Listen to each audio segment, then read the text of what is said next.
Pero chiquillas, seamos justas. Todos los varones que hagan la colita. Ya, don Luis, todos los varones.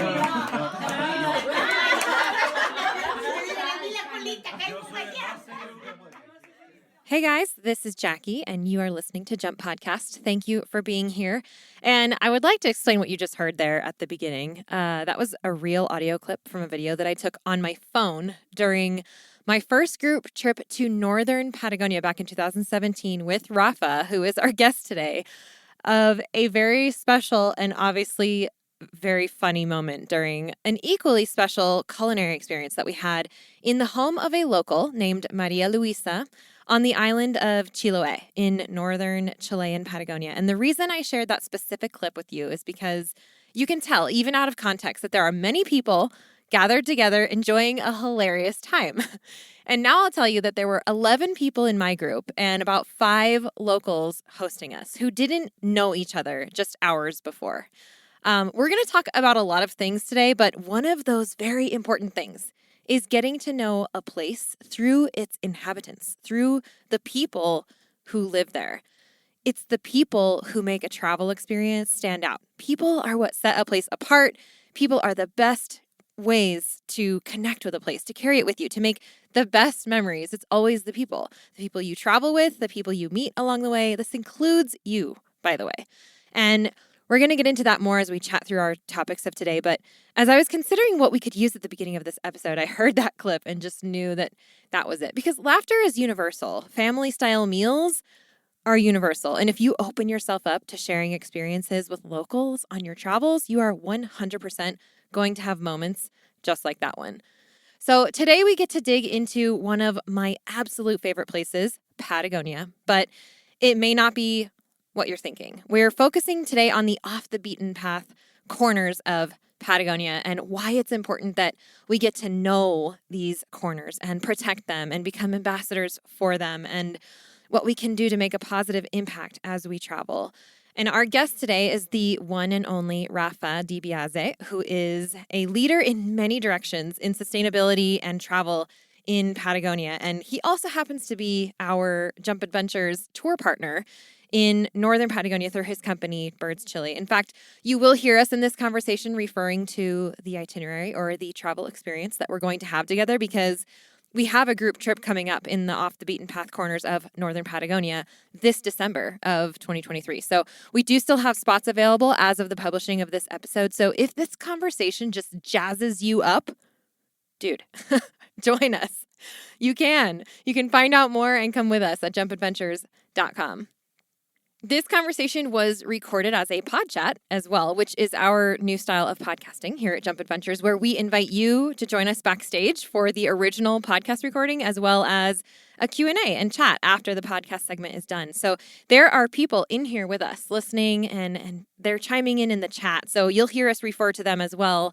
If you want to join us in pod chats, please do. You can do so at jumpadventures.com/podchats. We would love to see you at the next one. And fun fact, we always do giveaways for the live attendees. And for this one, we gave away $300 towards a future jump trip. So there are definitely some fun things happening behind the scenes around here. We would love for you to join us. Okay, it is my great honor to bring Rafa onto the show to share his brilliance with you. Buckle up, grab your Chilean wine, and here we go. We're so grateful to Osprey Packs for partnering with us and supporting the podcast, so please stay tuned for more about them later on. I have an opportunity for you to join me in real life for some real travel. Here's the latest Jump Adventures update. We are going to Greece for a bike and boat island hopping adventure this May 9th to 16th, 2025, and we still have space left. Check out jumpadventures.com to learn more and book now. We're going to have a yacht all to ourselves with ensuite cabins on board, so you get to sleep in the same bed every night as we start in Athens and make our way west toward the island of Corfu. You'll have your own bike for the week, e-bike if you want one, for cycling the islands as we go, in between meals crafted by our private chef on board, and all the relaxing you want to do on the top deck under the Mediterranean sun.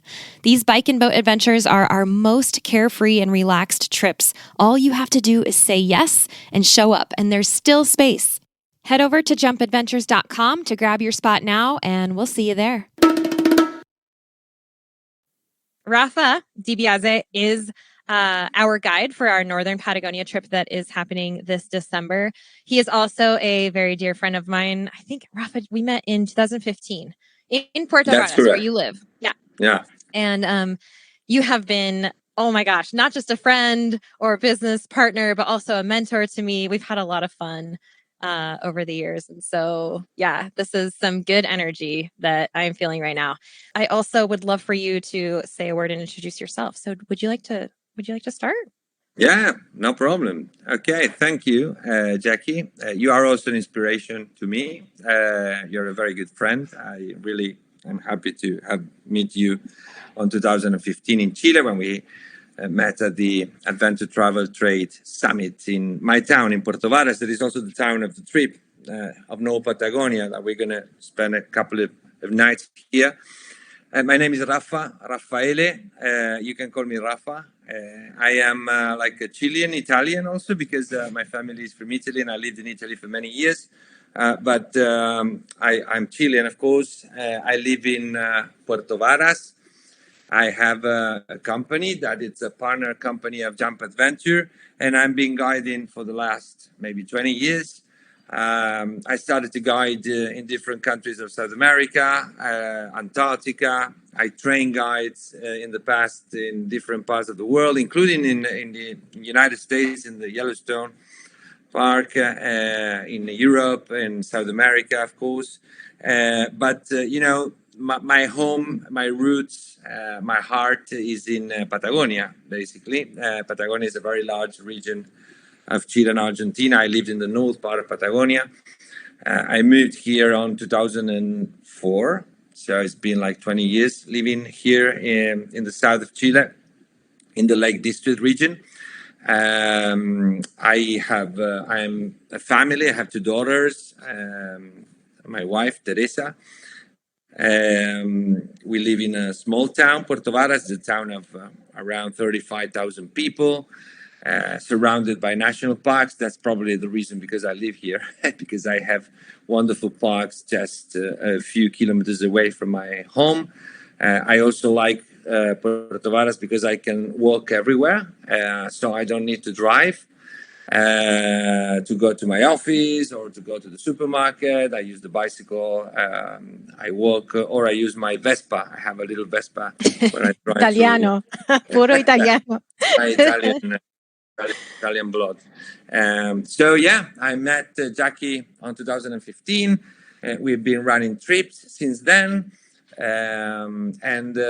know, I'm very excited to be connected with all you guys and be part of your travel experience. I think that travel is the way that humans have to connect with different cultures, to find out what is going on in different parts of the world. And Patagonia, South America, Patagonia specifically, I think it's a very important part of the world, especially today that we are facing challenges in terms of environmental challenges, in terms of social, economical, and here it's a destination, of course, that I know that is in the hearts and in the minds of many people. And I'm happy to be part of this adventure of Jump Adventure, and we are going to be looking forward to meet you in person, drink a good wine. We also have very good beer here in the Lake District region. We are producing wonderful beer at some microbreweries that, as a matter of fact, are part of the travel experience that we're going to have together. So yeah, that's the short story of my life. If you want to know more, book the trip, and I'm going to explain to you all what's going on in the last 45 years of my life. And he will do it with an espresso for you in hand. Always. A mocha machine. The first time that I met Rafa, I just want to tell this story real quick because I actually hadn't met him yet. I'd been invited on a post trip. So we met at a conference and he invited some people on a post trip to experience, actually it was Chiloé for the first time. And this is right by Puerto Varas. If you guys have followed me for any amount of time, you will know what Chiloé is. I did a documentary there with Osprey. It's it's a very special place to me now, but had no idea what it was, didn't know Rafa before. And it was the morning after the last night of the conference, which if you know, you don't know. I'm going to tell you, the travel industry professionals, holy goodness, they know how to party.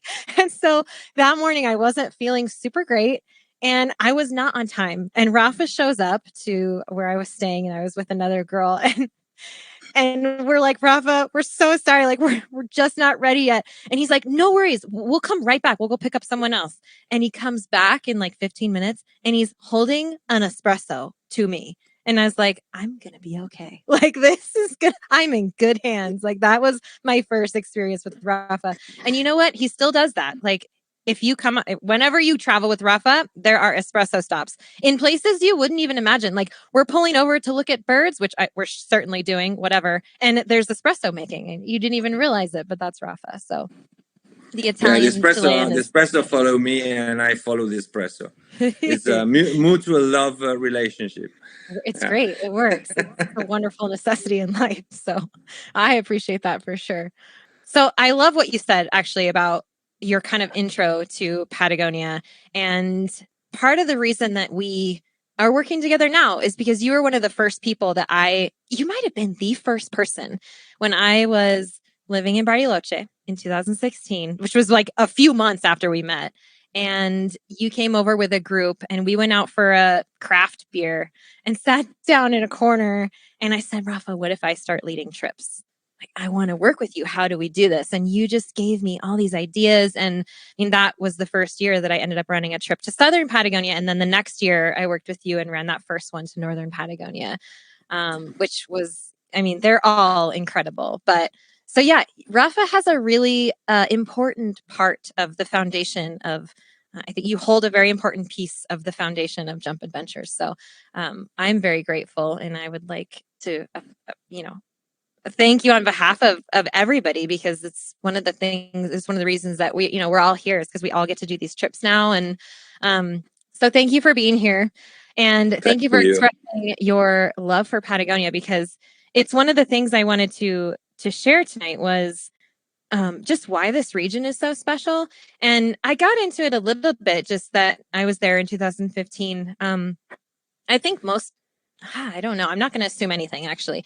When I arrived in Patagonia, I was in kind of a raw place. And so for me, there was a lot that happened on that trip that was very rebirthing for me.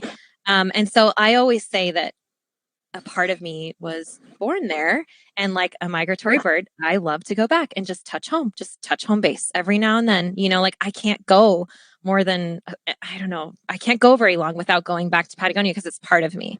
And so for me, it's kind of this, it's been intrinsically woven into my existence now. And I'm so grateful that we get to continue running trips there. And part of the reason that I love running trips with you is specifically because when people think of Patagonia, they think of big mountains, big rocks to climb, and all of that is in the south.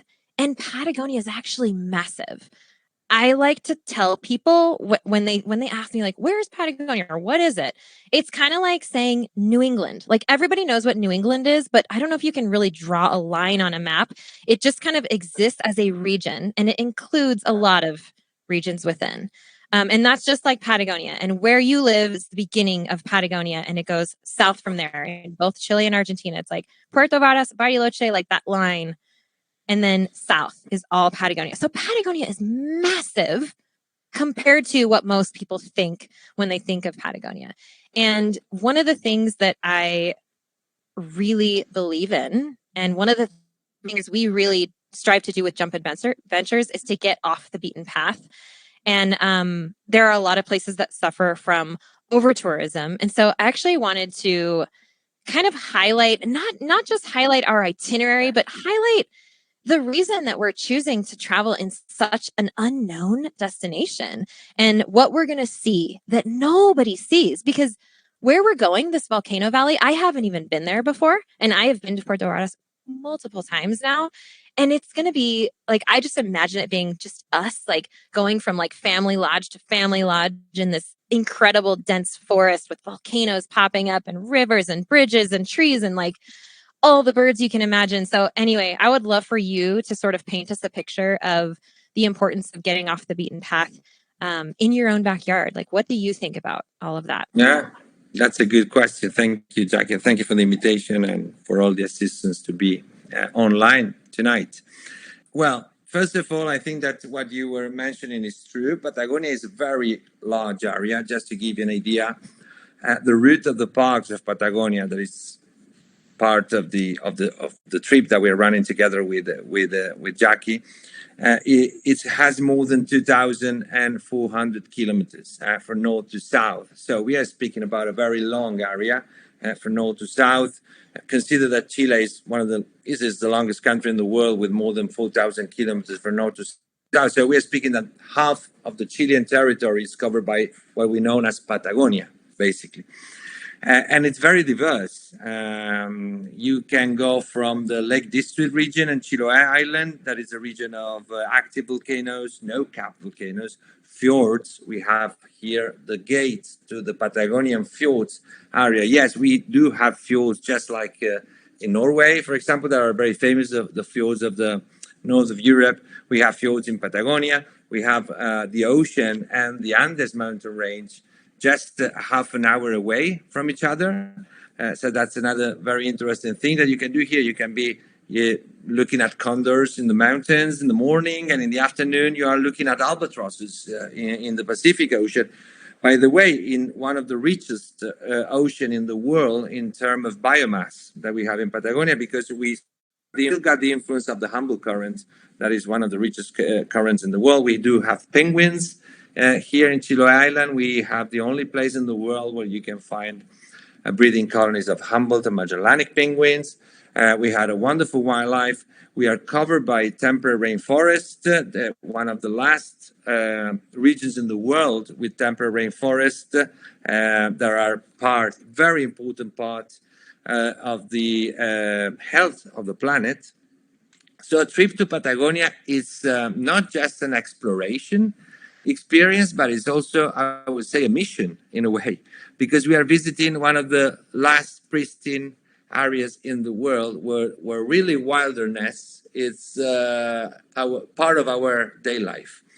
And in terms of the areas that we are exploring with the Jump Adventures, it's very interesting and important what Jackie mentioned.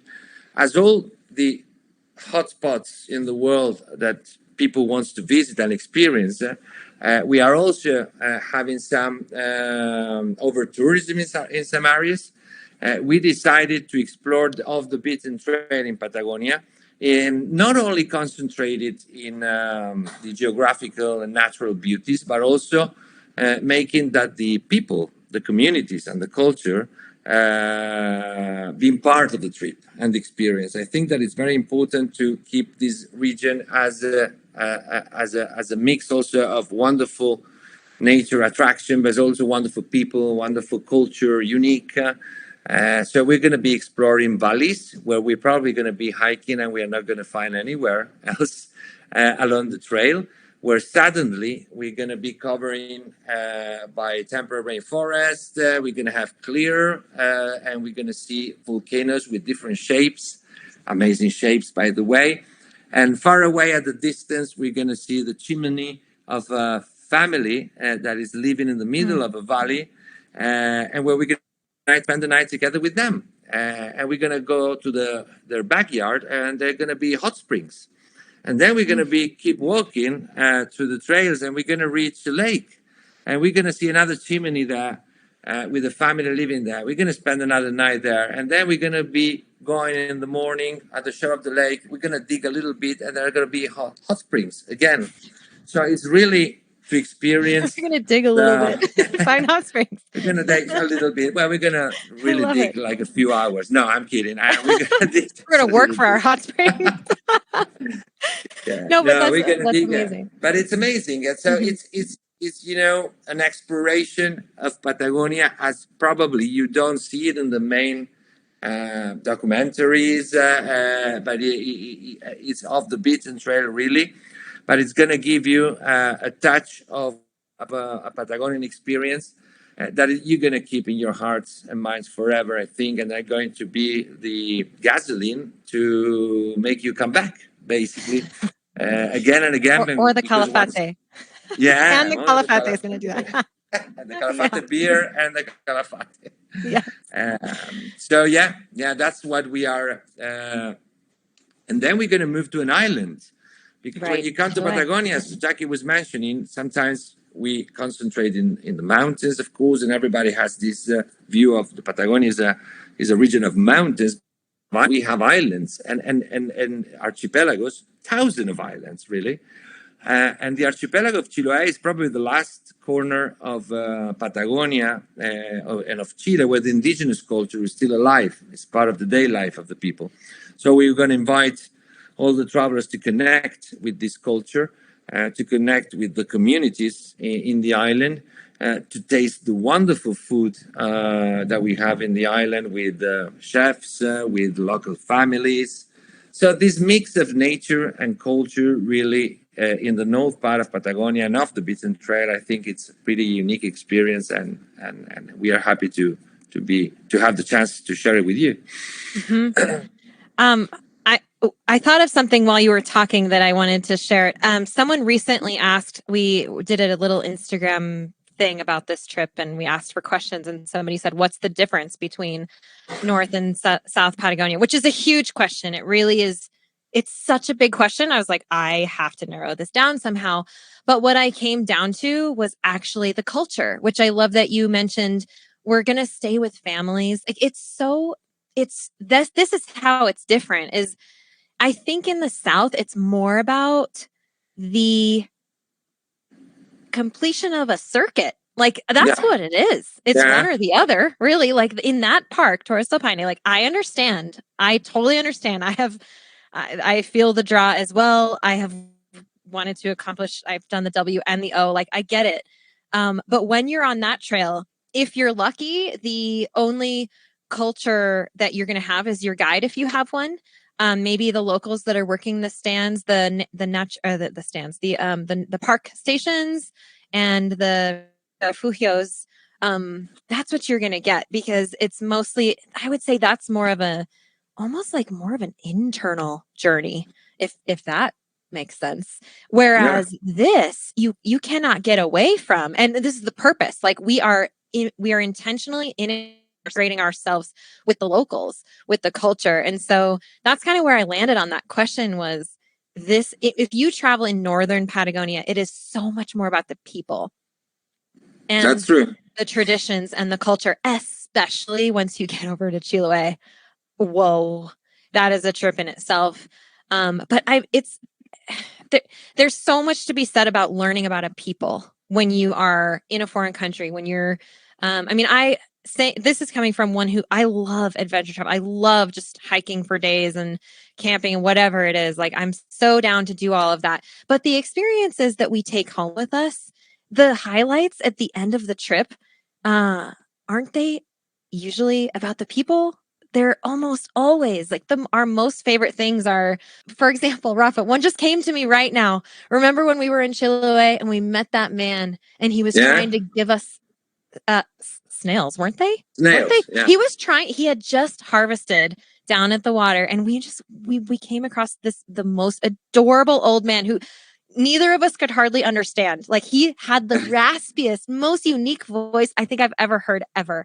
And this still stands out as a highlight to me. That was in 2019, I think, because it was just such a sweet interaction. And I mean, we just like went up to him and started talking to him, and he tried to gift us his harvest that he just found like down at the bay. It was just so sweet. Those are the moments we take home. And those are the moments that I think have the power to breed tolerance and make this world a smaller place in a better way, because it connects people through experiences. And that's something that if you can find the balance of doing both of those things on an adventure trip, magic.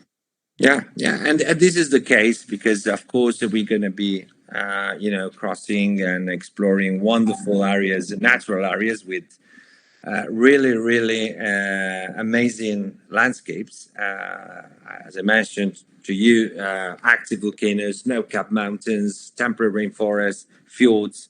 So there is a lot to see, wildlife, of course, but the people ingredient is very important because it makes this blending unique, and it has a lot of sense when we speak also about sustainability, because sometimes when we speak about sustainability, we are very focused on environmental things. But we always have to remember that the people and the social aspect is as important as the environmental aspect when we want to have a sustainable experience. And so this, in a way, close the circle. And when we speak about South Patagonia and North Patagonia and the differences, Jackie mentioned the culture is one thing. It doesn't mean that there is no culture in South Patagonia, but South Patagonia is such an extensive area, and most of the people is very concentrated in one park. There is the National Park Torres del Paine, and in the National Park Torres del Paine, of course, is all about trekking, is all about hiking, is all about landscapes.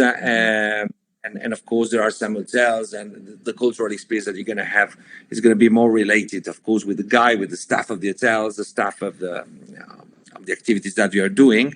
But you're not going to find local towns. Doña Maria Luisa.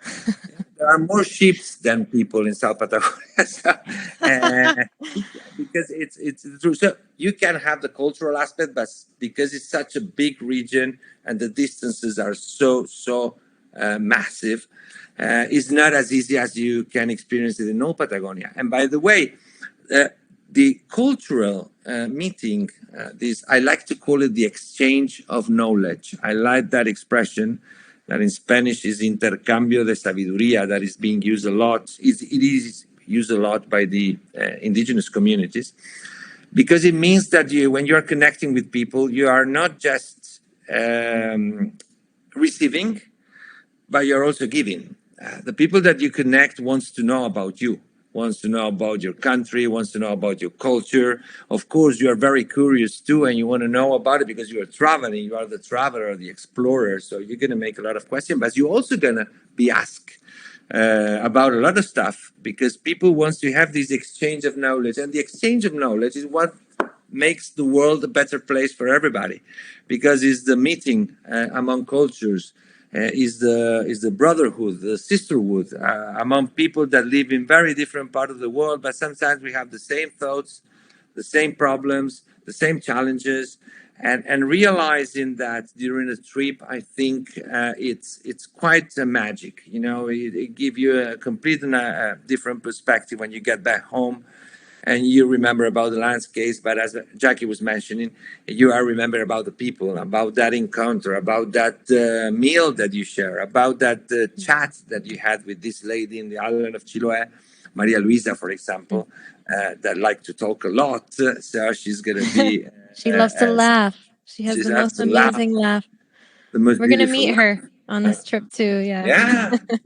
And from also from a connection, an historical connection, the north part of Patagonia is very, very close related with south of Patagonia, because most of the southern Patagonian area were colonized by Chiloé people.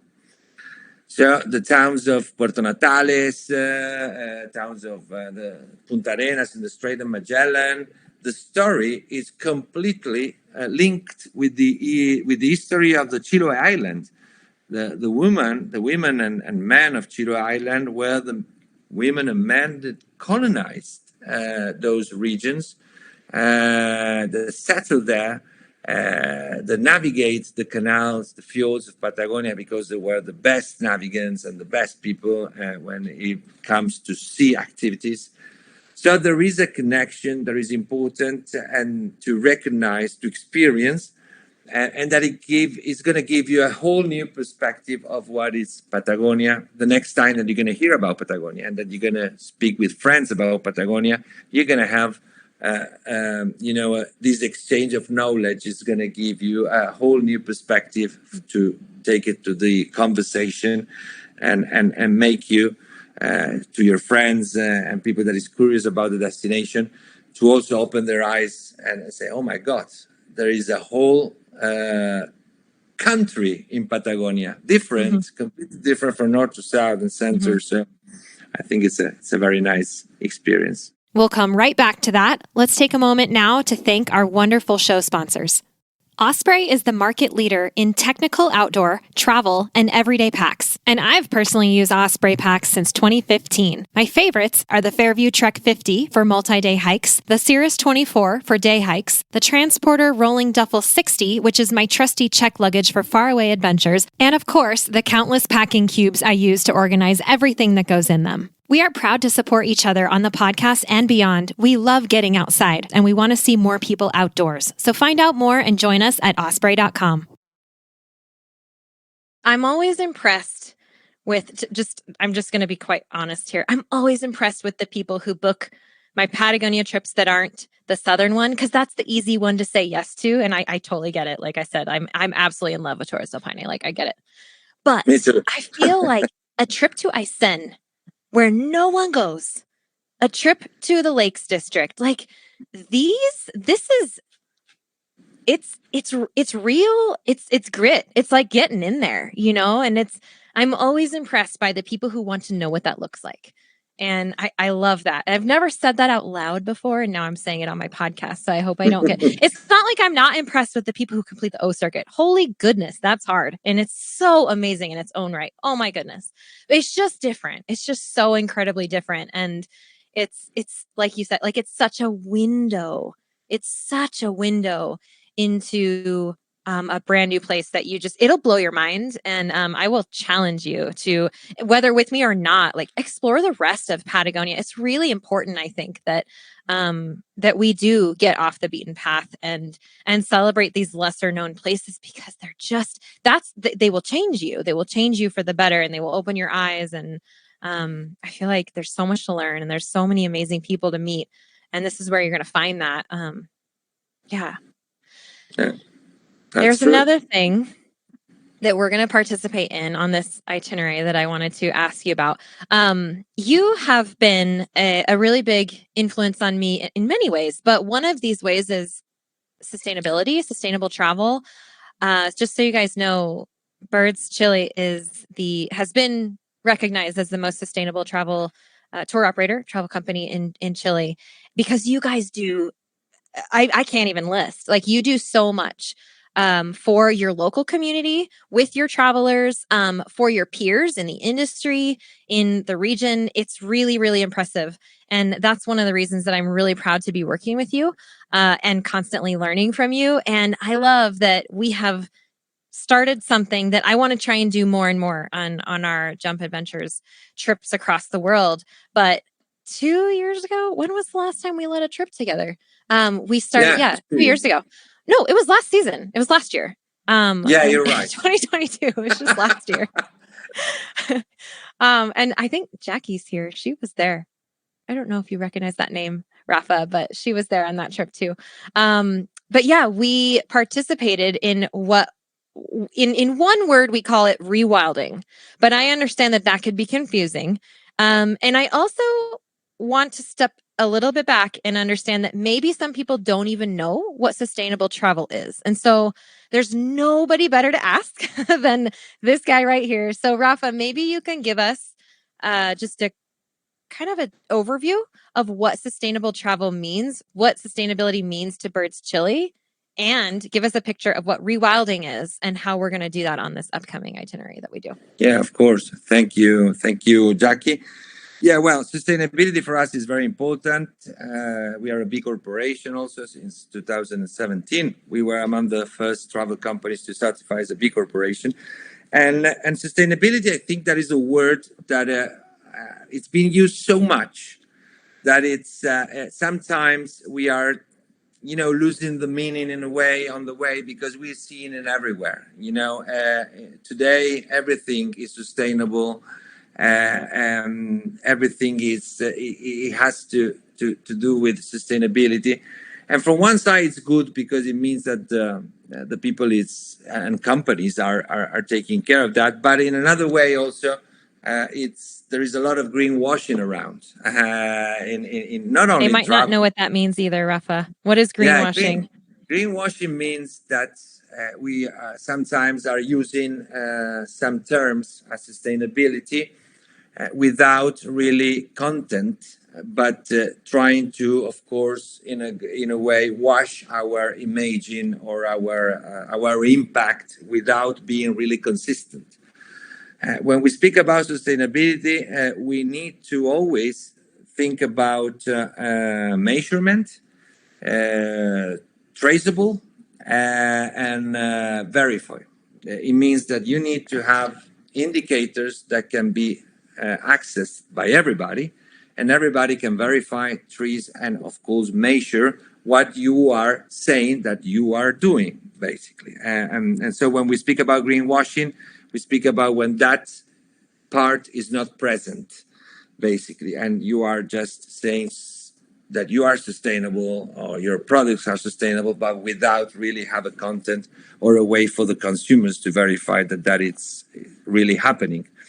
Or you are being sustainable or using the label, but you, at the same time, you're having a very negative impact with your activities, environmentally or socially or economically speaking. And when we speak about sustainability, we always need to get in mind that we need to speak about these three pillars: economical, environmental, and social. That's the reason, because before we were mentioning that as important as the environment is the people, the communities at the destinations.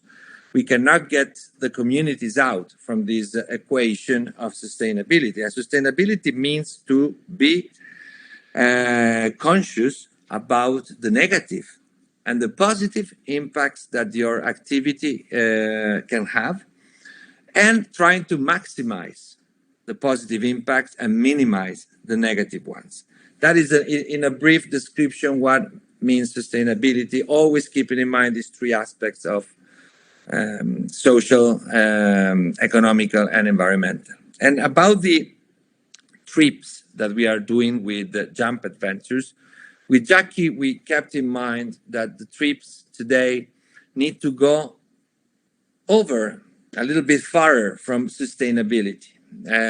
So they need to have an impact that we like to call it to give back or giving back. So it means that travel is still a holiday, is still part of your the free time of the travelers, and it's still an activity to have fun, to explore new cultures, to explore new areas, but also it becomes an activity where the people get action in order to give back to the planet, to the destination, to the communities when you are traveling. So this mix of having fun, being in a holiday, but at the same time leave something at the destination, it's very important when we speak about sustainability. And when we speak about rewilding, it has the same kind of meaning, in the sense that we are living in the planet a moment where conservation is not enough anymore, but we need for nature to recover lands, to recover areas, to recover the what it was lost by the human activities. So when we speak about rewilding, and if you Google rewilding, you're probably going to be getting to a philosophy, an ecological philosophy that is very radical. Sometimes when we speak about rewilding, some radical aspect of rewilding means to basically erase the presence of man in order to give to nature all the possibilities to get back. But we mentioned before that we need to have this equation with people. And the people is absolutely part of the giving back and the rewilding experience. And rewilding means to do activities hands-on during a trip. That is the activities that we do with Jackie. And because we need to trace, measure, and verify, we do it through activities that we have with local NGOs. And that is very important too, because having this NGO that it's part of the life in the local territory, in the territories that we are visiting, we have this transparency. We have these local actors that are being helped, that are being supported by our travel experience, and that we are going to be with them in the field, hands-on, doing activities that are going to always be activities that are going to be scheduled by the NGOs. one of the things that we always mention to these NGOs that we work with is that we don't want shows because our travelers are explorers. They are not tourists.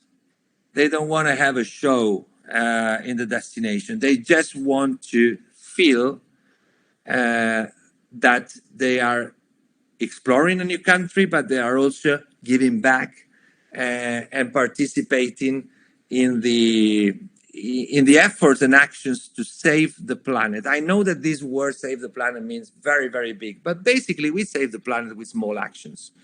If we multiply the small actions in the world, we're really going to save the planet. So I think that we really can save the planet also traveling, and that is what we are trying to do with Jump Adventures. So the rewilding activity that we have sometimes can be to plant trees in the wetlands with the local communities. Sometimes it can be to take samples of water in wetlands that we are working to recover.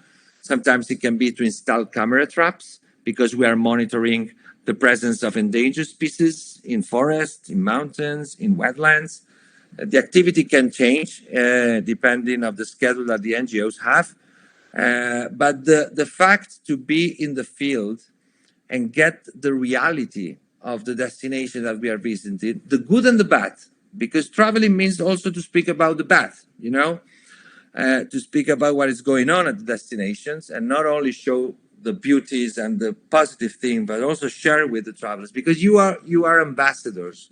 You're going to become ambassadors of the destinations, and the ambassador needs to know the reality, what is going on in the destinations. So we want to share with you the real thing, the real deal at the destination. We want you to join us hands-on in our efforts to recover nature, but also in our efforts to make the tourism and travel have a positive impact also in communities and in the economy of the destination. That is the reason also, because if you see the itineraries of Jump, you're going to see that there are the stays in the destinations are not one night stay and moving and try to know as many places as possible in 8 days. That is, for example, not sustainable. Sustainable is to go to the destinations, spend the time enough in order to meet the people, get to know the local culture, and of course, give back to the destination from a social, economical, and environmental aspect. I don't know if that explained, but I tried. I almost don't want to talk because that was so good. That was so good. I think you nailed so many things right there, and it was super inspiring just to even listen to that. And I mean, I'm super proud to be part of it. It was funny listening to describe what the hands-on activities were too. It got me excited because I remember our rewilding day last time, and you didn't actually mention what we did. We actually were eradicating invasive species, otherwise known as pulling weeds. However, we had the best time doing it. It was pouring rain, and we all just picked our tool, whatever we wanted to work with that day, and we had like giant, like, I mean, anything you could imagine that was sharp. That's what we used. And it was so fun. Like, we got to identify what the native species were. We were pulling all of these invasive species out, and it was really rewarding. And I remember at one point, one of the girls on the trip got stung by something, and she was about to fall apart. And I don't even know what it was that I said that like turned everything right around to her. It was like we ended up in a laughing fit. And that whole experience that day was such a highlight. And who would imagine?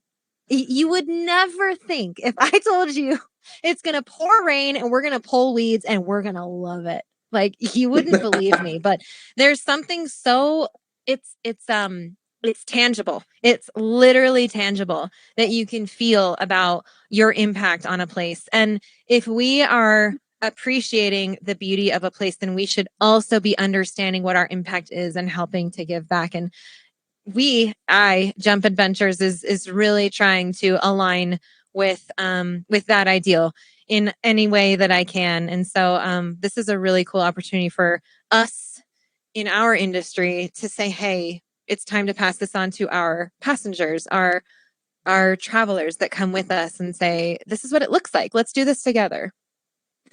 Jackie That's was true. with us. She says it was an adventure. We had the best beer and barbecue after.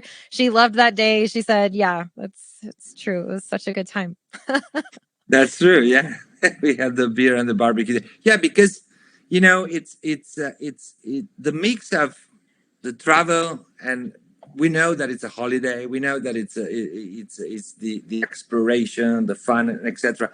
But we can mix that with giving back and rewilding at the destination. I think it's a great mix, because it fills you completely in a different way, and it makes tangible the positive impacts of traveling, because sometimes we feel that travel can be, you start to think about planes, and pollution, I think. But for many destinations like Patagonia, travel is essential. We are protecting in Patagonia, we have the largest lands protected in the world for conservation, 2,400 kilometers, 26 national parks that wouldn't be protected if it wouldn't be for travel. Because travel becomes the economical justification to protect these parks, to protect these lands, instead of building dams, instead of mining extraction. Those are also economical activities, but those are activities that are going to kill the Patagonia and are going to kill the planet, basically. And they're only going to create temporary jobs. They're not going to create jobs that last. Absolutely. They're not going to invest the locals in their land. That's a big topic in Patagonia. Absolutely. Yeah. Dams. Yeah. But we made it to stop the dams. Yeah. And we made it to stop it because we told everybody travel can be a force of good. And it's been a force of good because thanks to travel, we are having economies, we are having entrepreneurs, we are having women running wonderful businesses in communities that otherwise they wouldn't probably be having a very easy time in order to create economies, to put money at their home. And we are doing it because travel is a consequence of conservation. I like that equation.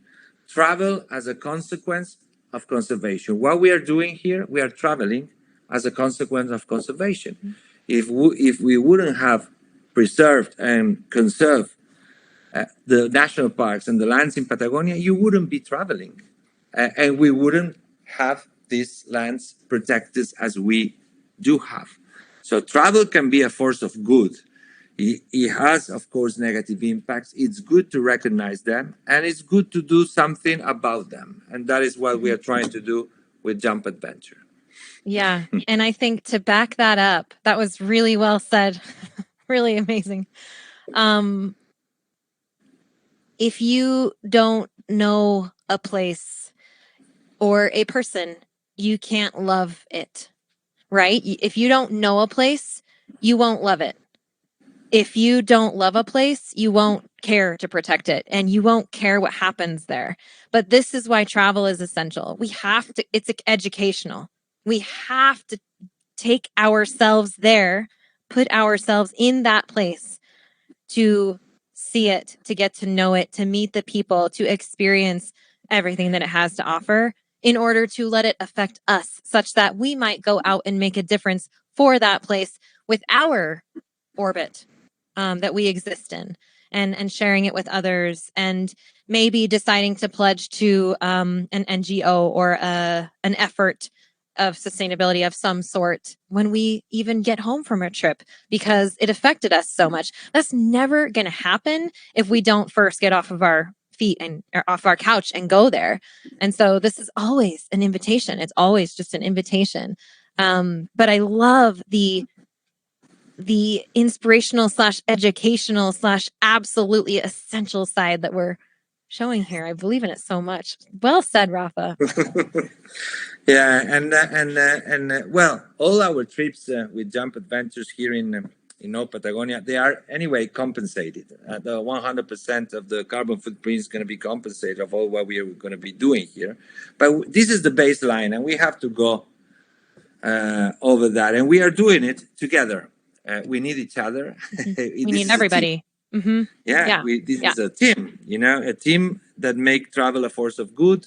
And I also like the quote of a friend that I think a couple of years ago in a conference, he said, we need to start to also sell what the destination needs, not only what the consumers people think they want. Yeah. What they think they want. They don't even know. They don't even know. Yeah. And what we need here in Patagonia, we need future ambassadors. Yes. That spread the word to the world and say, these are lands that we need to protect because we want that the next generation enjoy them, but also because the planet need it in order to survive, basically. The Patagonian forest store 3 times more carbon, dioxide of carbon per hectare than the Amazon. Just to give you an idea about the importance of the Patagonian forest for the planet. This is our saving account to survive. Saving account in terms of nature that we still got, that it can make our life possible for the future. So that's interesting. I have a couple thoughts on that, but first I want to ask you, while we still have the podcast audience here, if you have a recommendation, if anybody wants to learn more, if someone is like jazzed on this conversation and wants to watch a documentary, read a book, anything like that, does anything come to mind that you could recommend that people can dig in a little bit more about how Patagonia is representing sustainable travel, etc.? Yeah, of course. I invite you to visit the Route of the Parks of Patagonia page, where you're going to find a lot of information about the national parks of Patagonia, of the importance of the national parks in the economy, in the local economy, but also in the as an environmental impact too. I think that's the best page to get in love with Patagonia, because it covers the whole area. It's in English, by the way, and in Spanish. I'm proud to represent also this effort. We have a public and private board of the Route of the Park of Patagonia. I am leading that board. And we are doing a lot of work in order to spread the word that travel is it is a consequence of conservation. So you're going to find a lot of information there. I'm going to share some links also with you, Jackie, where the people can get through maybe some other technical aspect, like the carbon storage that I mentioned before, about the equivalence between the Amazon and Patagonia. Some of ecological papers that you can read if you are interested in the environmental part. But I invite you to visit the Route of the Park of Patagonia webpage, where you're going to have a lot of information about the parks from North Patagonia to South Patagonia. Yeah. Perfect. I'll share any links in the show notes too that you choose to share with me. I guess on that, Rafa, thank you so much for all of this. Thanks to you. I think we could listen to you talk all day. And so if you're on the trip, we're going to be able to do that. So that's your invitation. Come and drink the calafate with us. Become a real ambassador of Patagonia. I want to see it. Anything else you want to add, Rafa? Before we I wanted to thank everybody to get the time to gather together today. Today is the celebration of the independence of Chile. This is so we had an asado today in the afternoon. That is typically we have a barbecues we have barbecues for any excuse really here, but we also have vegetarian and vegan barbecues just in case. But we had a barbecue today. We are celebrating 213 years from the independence of Chile. That was on 1810. So these 2 last days, I was in Japan too with Jackie. I arrived directly to an asado. But that can give you an idea of what you're going to be joining when you're going to come back south here. We're going to be waiting for you with an asado, with a beer, with wine, of course. With conversation, with friendship, and with a lot to see and do together. So thank you very much for the time and for the opportunity, Jackie, to share with your audience. Amazing. Thank you. Okay, I loved this conversation so much, and I want to shout out a thank you to Rafa again for imparting his wisdom, for the exchange of knowledge that he shared with us here today. And I will repeat my challenge and invitation to you guys to go to Patagonia, whether with Jump Adventures or not. Go to the off the beaten parts of this massive, incredible region. Appreciate, learn, meet the people, understand why the land needs to be protected. Become an ambassador yourself. Make the positive impact that the world needs you to make. It takes all of us.